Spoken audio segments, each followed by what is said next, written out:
विदुर जी उद्धव जी से कह रहे हैं कि हे सौम्य स्वभाव उद्धव जी, मुझे धृतराष्ट्र के लिए बार बार शोक होता है, लेकिन वो तो जो भी कार्य कर रहे हैं वो तो अधःपतन की ओर जाने वाले थे। उनके कार्य जितने भी हुए वो सब तो अधःपतन की ओर जाने वाले थे। किंतु भाई एक बात है, कह रहे हैं उद्धव जी से, मुझे इसका कुछ भी खेद अथवा आश्चर्य नहीं है। भगवान जो जगत के विधाता है, मनुष्य के जैसे लीला कर देते हैं और लोगों की मनोवृत्ति को भ्रमित कर देते हैं। धृतराष्ट्र जैसा ज्ञानी भी भ्रमित हो गया है। मैं तो उन्हीं की, भगवान कृष्ण की कृपा से उनकी महिमा को देखता हुआ दूसरों की दृष्टि से दूर रहकर, अच्छा किया जो मुझे सभा से निकाल दिया, तो दूसरों की दृष्टि से दूर होते हुए सानंद विचर रहा हूँ। कम से कम वहाँ जो कुछ हो रहा है, मेरे सामने जो अधः पतन होता, उसको, उससे तो मुझे रक्षा कर दिया भगवान ने।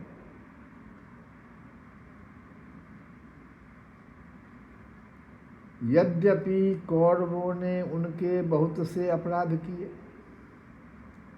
फिर भी भगवान ने उनकी इसलिए उपेक्षा कर दी थी कि वे उनके साथ उन दुष्ट राजाओं को भी मारकर अपने शरणागतों का दुख दूर करना चाहते थे। अकेले तो कौरव ही सिर्फ नहीं कर रहा था दुष्टई, उनके साथ और भी अनेकों दुष्ट राजा थे। भगवान चाहते थे कि सिर्फ इस कौरव को, कौरव के अपराध के लिए भी अगर हम दंडित कर देंगे तो वो दुष्ट राजा सब तो बच जाएंगे जो इसमें सहायता कर रहे हैं उनके दुष्टता में। तो भगवान तो चाहते हैं कि अपने शरणागतों का दुख दूर करें। शरणागत भगवान के पांचों पांडव हैं।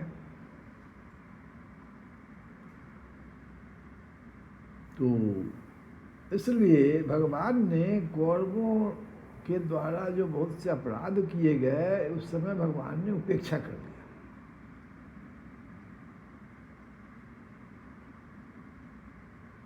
जो धन विद्या और जाति के मद से अंधे होकर कुमारगामी हो रहे थे, और कौन दुष्ट राजा लोग थे जो इस प्रकार का कार्य जो कर रहे थे।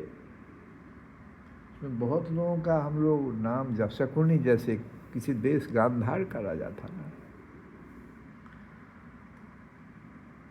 वहाँ कर्ण भी आ गया दुर्योधन को बढ़ावा देने के लिए।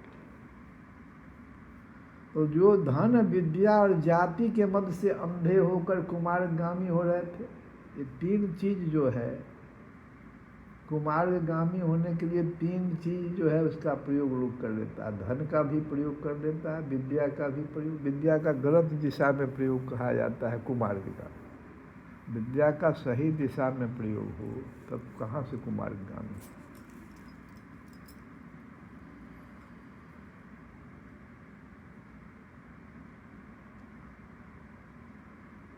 और बार बार अपनी सेनाओं से पृथ्वी को कपा रहे थे ये सब जो दुष्ट राजा थे। इन्हीं की चर्चा विदुर जी उद्धव जी से कर रहे हैं। इन सबों को दंडित करना था भगवान को, क्योंकि ये सारे के सारे जो थे वे भगवान के जो शरणागत भक्त थे उनको दुख पहुंचा रहे थे। अब भक्त का दुख भगवान स्वीकार ही नहीं करते। भक्त को कोई दुख देवे इसको भगवान स्वीकार नहीं कर पाते। ये कह रहे हैं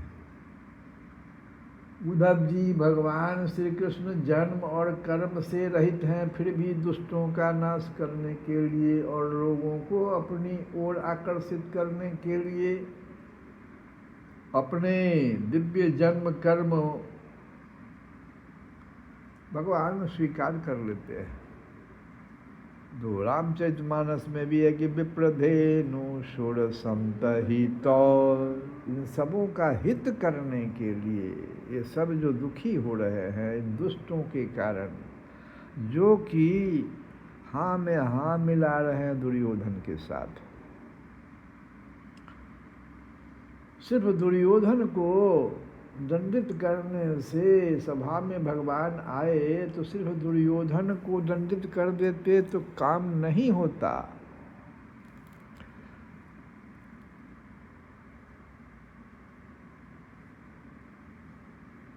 इसलिए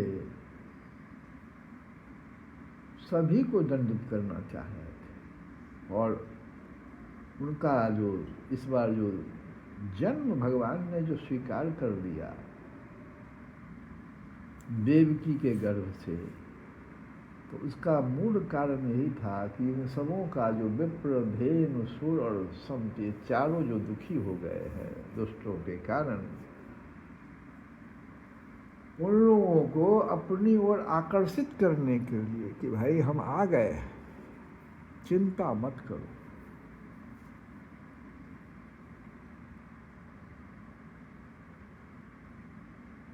नहीं तो भगवान की तो बात ही क्या, दूसरे जो लोग गुणों से पार हो गए हैं उनमें भी ऐसा कौन है जो इस कर्माधीन देह के बंधन में पड़ना चाहेगा। कोई भी नहीं आना चाहता है, बंधन है, शरीर में कोई जल्दी आना नहीं चाहता। अतः मित्र कह रहे हैं विदुर जी के मित्र बताओ जिन्होंने अजन्मा होकर भी, अब भगवान ये पूरे संवाद से विदुर जी का जो संकेत था, इतना जो संवाद आप सुने, बहुत सारे प्रश्न कर दिए। अब प्रश्न करने के बाद निचोड़ क्या कर दिए कि हमको वो भगवान जो जिनको जन्म कर्म बंधन में आने की जरूरत पड़ गई, भक्तों के कल्याण के लिए, शरणागत की रक्षा करने के लिए, अब हमको जरा उस भगवान की कथा तो सुनाइए। मूल बात ये है, इतना कुछ नहीं सुनना चाहते। अब आ गए मूल प्रश्न पर कि जिन्होंने अजन्मा होकर भी अपने शरण में आए हुए समस्त लोकपाल और आज्ञाकारी भक्तों का प्रिय करने के लिए यदुकुल में जन्म लिया, उन पवित्र कीर्ति श्रीहरि की बातें हमको अब सुनाओ। बहुत दिन हो गए भगवान की कोई कथा हमें सुना ही नहीं पा रहा। बहुत मुश्किल से आपसे मुलाकात हुई है। आप भगवान के परम भक्त में से माने जाते हैं, इसलिए आप हमको अब हे सौम्य स्वभाव उद्धव जी, इनको मित्र भी कह रहे हैं देखो, और बीच में कहीं कहीं तो भाई भी कह दिए, हे भाई। तो अब कह रहे हैं कि हे मित्र, मित्र तो वही जो अपने मित्र का कल्याण सोचे, उसी को तो मित्र कहते हैं। तो मेरे कल्याण हेतु तुम अब भगवान किस भगवान का कर रहे हैं? वो पवित्र कीर्ति, उनका जो श्री हरि की जो सारी पवित्र कीर्ति हुई है, जो यदुकुल में जन्म लिए, जो अपने समस्त लोकपाल और आज्ञाकारी भक्तों का प्रिय करने के लिए प्रकट हुए आए देवकी के गर्भ से, उनकी बातें सुनाओ। तो सुखदेव जी यहाँ पर कहते हैं कि जब विदुर जी ने परम भक्त उद्धव से इस प्रकार उनके प्रियतम श्री कृष्ण से संबंध रखने वाली बातें पूछी। देखो किस प्रकार से मद्भागवत का प्रसंग शुरू हो रहा है, इसकी जो क्या पृष्ठभूमि है, मुख्य पृष्ठभूमि यहाँ पर जो आ गई कि विदुर जी जैसा भक्त भगवान की कथा सुनना चाहे और सुनाने वाला कोई मिले तब तो किससे सुनना चाहेंगे? तो भगवान के परम भक्त उद्धव जी हैं, उनसे मुलाकात हो गई उनकी। तो उनके प्रियतम श्री कृष्ण से संबंध, जो उद्धव जी का सबसे प्रियतम भगवान श्री कृष्ण, इसलिए उनसे सब बात पूछ रहे हैं। तब उन्हें अपने स्वामी का स्मरण हुआ। और जैसे ये प्रश्न, देखो कोई भी प्रश्न हो जाने पर स्मरण होता है। पार्वती जी अगर प्रश्न ना करती भोले बाबा से, तो भोले बाबा रामचरितमानस को आज जिस प्रकार से हम लोग सुन रहे हैं, कहाँ से आता है? जिज्ञासा तो प्रकट कोई करता है, कोई भक्त ही प्रकट करेगा। जिज्ञासा जैसे प्रकट किया, अब देखो भगवान का स्मरण हो गया उनको। ऐसे ही भोले बाबा को भगवान में कुछ देर के लिए लीन हो गए, जैसे पार्वती जी ने प्रश्न किया। कथा का प्रवाह शुरू हो जाता है। अब उद्धव जी को अपने स्वामी का स्मरण हो आया और वे हृदय भर आने के कारण कुछ देर के लिए तो ऐसा हो जाता है, हृदय जो भर आया, जैसे भगवान का स्मरण हुआ, उनका पूरा स्वरूप जैसे लगा एकदम हृदय में भगवान प्रवेश कर गए। कुछ देर के लिए तो उद्धव जी की हालत क्या हो गई सो सुनो। हृदय भर आने के कारण कुछ भी उत्तर न दे सके। जब ये 5 वर्ष के थे तब बालकों की तरह खेल में ही, अब देखो कैसा कैसा उनको अनुभूति होने लगा उद्धव जी कि जब ये 5 वर्ष के थे तब बालकों की तरह खेल में ही श्री कृष्ण की मूर्ति बनाकर उसकी सेवा पूजा में ऐसे तन्मय हो जाते थे कि कलेवे के लिए माता के बुलाने पर भी उसे छोड़कर नहीं जाना चाहते थे। भगवान की मूर्ति बना लिया, 5 वर्ष के अभी उद्धव जी हैं।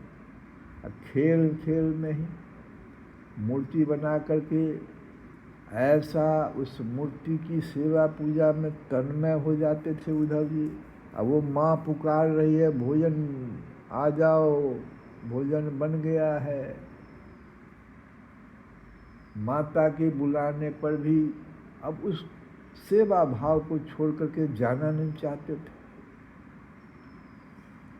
अब तो दीर्घ काल से उन्हीं की सेवा में रहते रहते ये बूढ़े हो चले थे। अतः विदुर जी के पूछने से उन्हें अपने प्यारे प्रभु के चरण कमलों का स्मरण हो आया। उनका चित्त विरह से व्याकुल हो गया। फिर वे कैसे उत्तर दे सकते थे? कुछ भी जो उत्तर नहीं दे सके, इसका यही कारण हो गया। उद्धव जी श्री कृष्ण के चरणार बिंद मकरंद सुधा से सराबोर होकर 2 घड़ी तक कुछ भी नहीं बोल सके। 2 घड़ी बहुत होता है। 2 घड़ी तक कुछ भी नहीं बोल सके। तीव्र भक्ति योग से उसमें डूबकर वे आनंद मग्न हो गए। इसलिए माला जपने के लिए हमारे जो वर्तमान में हमारे शंकराचार्य है, वो कहते हैं 2 घड़ी तक तो आप माला जपिए, प्रत्येक दिन मन को एकदम केंद्रित कर दीजिए। जैसे अभी उद्धव जी ने केंद्रित प्रश्न पूछा विदुर जी ने, उद्धव जी का मन भगवान के चरण कमलों में चला गया। 2 घड़ी तक तो कह रहे कुछ भी नहीं बोल सके। तीव्र भक्ति योग से उसमें डूब कर वे आनंद मग्न हो गए। उनके सारे शरीर में रोमांच हो आया तथा मुंदे हुए नेत्रों से प्रेम के आंसुओं की धारा बहने लगी। अब आपको समझ में आया कि आप जो है भगवान के सिवाय और कुछ देख ही नहीं पा रहे हैं। आंखों से अश्रु की धारा बह चली। कोई आप बात जो दूसरा व्यक्ति देख रहा है उसको कोई कारण भी समझ में नहीं आ रहा है कि आंखों से अश्रु की धारा क्यों।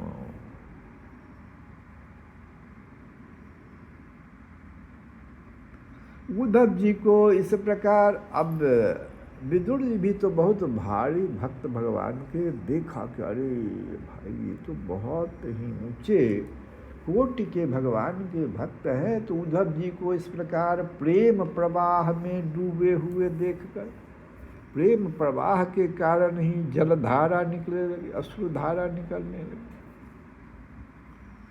तो इस प्रकार से प्रेम प्रवाह में डूबे हुए देखकर विदुर जी ने उन्हें कृत्य माना। ओहो, ऐसा होना तो ऐसा चाहिए। कुछ समय बाद जब उद्धव जी भगवान के प्रेम धाम से उतरकर, अब 2 घड़ी बीत गई थी, सोच लो। धीरे धीरे अपने को उद्धव जी ने संभाला। भोले बाबा के साथ ये आया। यही ठीक प्रसंग, यही प्रसंग है भोले बाबा और पार्वती के संवाद। कुछ देर के लिए तो भोले बाबा ऐसे डूब गए भगवान के चरण कमल। पार्वती जी ने देखा। ठीक यही स्थिति जब विदुर जी ने देखा तो उन्हें कृत्य माना। जब उद्धव जी भगवान के प्रेम धाम से उतरकर पुनः धीरे धीरे संसार में आए, संसार से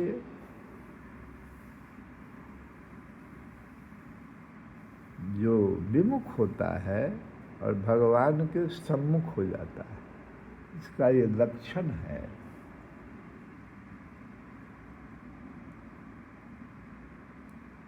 धीरे धीरे संसार में आए और अपने नेत्रों को पोंछकर भगवत लीलाओं का स्मरण हो आने से विस्मित हो विदुर जी से इस प्रकार कहने लगे। इतना आसान नहीं है कथा करना। हम लोग जो कथा गा रहे हैं वो तो सिर्फ अनुभव गम्य कथा जो होता है ना, वो बहुत ही प्रभावी होता है। एक बार एक बूढ़ी माता जो है सो गांधी जी के पास आई कि आप जो है हमारा बच्चा गुड़ बहुत खाता है, आप कह दीजिएगा तो ये नहीं खाएगा। तो गांधी जी कहे अभी नहीं, 8 दिन 1 सप्ताह के बाद आओ। 1 सप्ताह के बाद जब वो गई और एक ही शब्द कहे कि बच्चा तुम गुड़ नहीं खाना, तो बूढ़ी माता कही कि इस बात को तो आप उस दिन भी कह सकते थे। गांधी जी ने क्या कहा, यही अनुभव गम्य है। अभी तो गांधी जी गुड़ खा रहे थे। इसका प्रभाव हमारी बातों का, हमारी वाणी का प्रभाव नहीं पड़ेगा इसके ऊपर। इसीलिए सभी लोग जो कथा गाते हैं उसका जो प्रभाव नहीं पड़ रहा है, उसका मुख्य कारण यही है। आहार की शुद्धि, विहार की शुद्धि, बहुत सारी बातें हैं, लेकिन तब भी अभी जो पुरुषोत्तम मास है इसका तो फिर भगवान ही कहते हैं कि तुम मेरे तरफ एक कदम तो बढ़ाओ। फिर तो वो जो 10 लक्षण मतलब भागवत के है ना, उसमें एक लक्षण है ऊती। ऊती का अर्थ ही वही होता है, आप जो है एक बार सन्मार्ग में पैर तो बढ़ाइए, भगवान कह रहे हैं। आज एक माला, कल हो सकता है 2 माला। आज हमारे घर में और भी सदस्य बहुत हैं, कुछ लोग नहीं आ पा रहे हैं, और जो आ रहे हैं उनको फिर से सुनने की जो इच्छा जग रही है, अच्छे कार्यों की इच्छा, ऊती। और कुछ लोग तो मान लो बुरे कर्मों की ओर पैर बढ़ा देते हैं, तो बार बार उधर जाने की जो वासना जागृत हो जाती है, ये ऊती, ये भी ऊती। कर्म करने से ही ऊती का निर्माण हो रहा है। तो देखो, अब कर्म वासना के अधीन हो जाता है, तो वासना अच्छी अगर आपके पास, अगर हम नहीं कथा तो हम सुनेंगे, कथा हम सुनेंगे। और जो कथा गाने वाले वो कहते हैं कि हम तो भले ही हमको अनुभूति नहीं है कुछ भी, लेकिन हम तो गाएंगे इसको, इसके लिए 2 घंटा हम जो है सो स्वाध्याय करेंगे, ये मंजूर हमें है। माला जपना जो है, इसीलिए इस जप कलयुग में जप का बड़ा महत्व दिया गया है कि सब कुछ तो सारे साधन कलयुग ग्रसित कर दिए, सारे साधन। सिर्फ भगवान के नाम को वो नहीं छू पा रहा है, उसी का अवलंबन लीजिए जहाँ कलयुग नहीं जा पा रहा है। आज आप एक माला उठाइएगा, हो सकता है उस बीच में ही आपको नींद आ जाए, आपका मन जो है भ्रमित हो जाए। लेकिन करत करत अभ्यास नित, जर मत हो त सुजान। कब आपका ये जड़ जो मन है सुजान हो जाएगा, हम बता नहीं सकते हैं। तो ये जो हमारा भगवान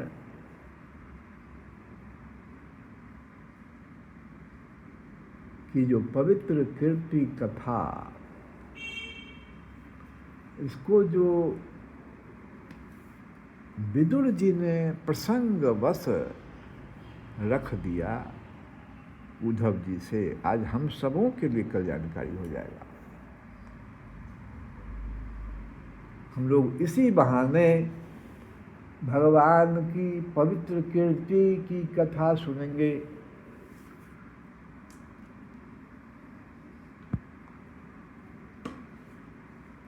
बहुत सुंदर बात।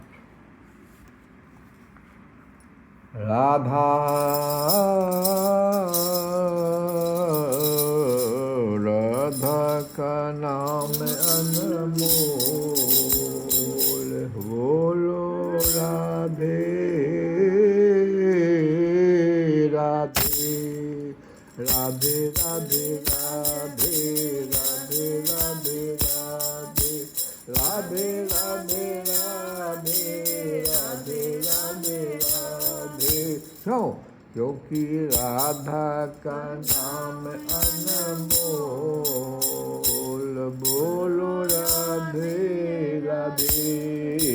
श्यामा का नाम अनमोल, बोलो राधे राधे। तो प्रश्न पूछा कि किन किन लोगों ने इस नाम का अवलंबन लिया है, तो सुनिए। ब्रह्मा भी बोले राधे। ब्रह्मा, जो ब्रह्मा कौन है?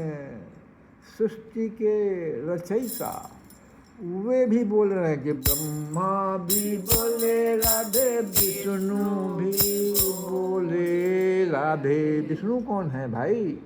सृष्टि की रचना हो गई, अब उस सृष्टि की रचना को का मेंटेनेंस कौन करेगा?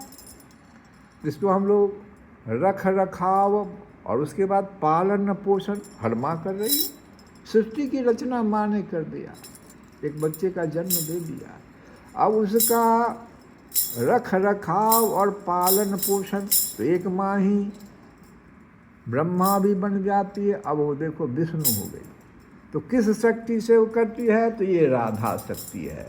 तो ब्रह्मा भी बोले राधे, विष्णु भी बोले राधे, ब्रह्मा भी बोले राधे, विष्णु भी बोले राधे। अब सृष्टि का संहार भोले बाबा के हाथ में। तो क्या कर रहे हैं? कह रहे वो भी बोल रहे हैं, देखो शंकर के डमरू से आवाज हो। अरे संहार करने के लिए भी भगवान की शक्ति चाहिए, ये अंतरंगा शक्ति राधे जी। तो शंकर के डमरू से आवाज आए राधे राधे, आए राधे राधे, राधा का नाम अनमोल, बोलो राधे राधे, बोलो राधे राधे, बोलो राधे राधे, राधे राधे राधे, राधे राधे राधे, राधे राधे राधे, राधे राधे राधे।